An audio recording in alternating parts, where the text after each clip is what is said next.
Heaven watched in silence, as one man's life was about to be torn apart by the enemy himself. Not for punishment, not for sin, but for a test that would echo through eternity. In the ancient land of Uz, the sun rose over quiet hills and golden dust. A man named Job knelt in prayer, his voice calm, his heart steady.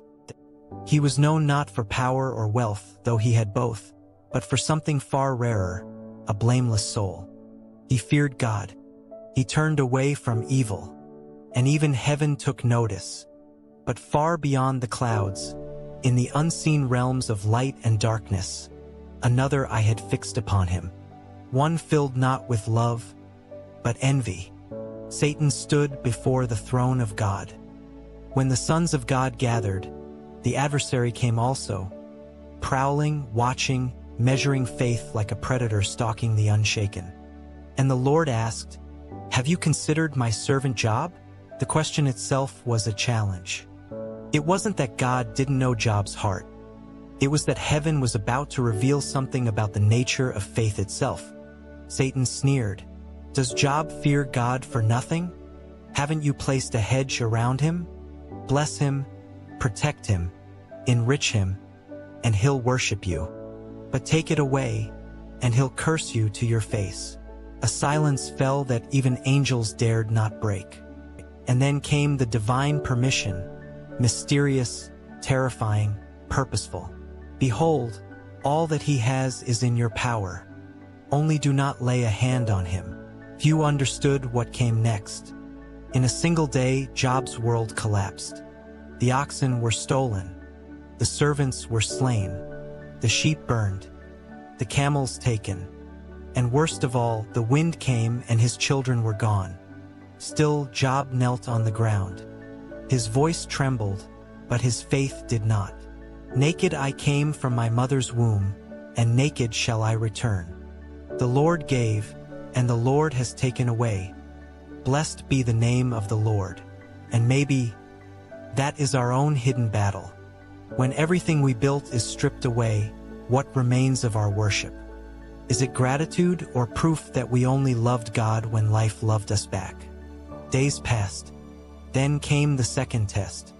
This time, Satan struck Job's body. Pain covered him like fire beneath the skin. His friends came not to comfort, but to reason, accuse, dissect. "Surely you've sinned," they said. "Surely you deserve this."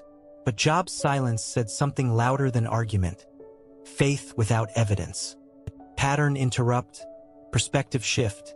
Imagine heaven's gaze. Imagine angels watching a man covered in sores, scraping his wounds with pottery, and yet refusing to curse the one who allowed it. That scene, one single human holding the line of trust, defeated more of hell's plans than armies ever could. Satan's question had been answered. Not every heart loves God for reward. Job cried out to heaven, not with blasphemy, but confusion. Why? Why would the God he served allow such pain? The question was not rebellion, it was relationship. And perhaps that is what faith truly is.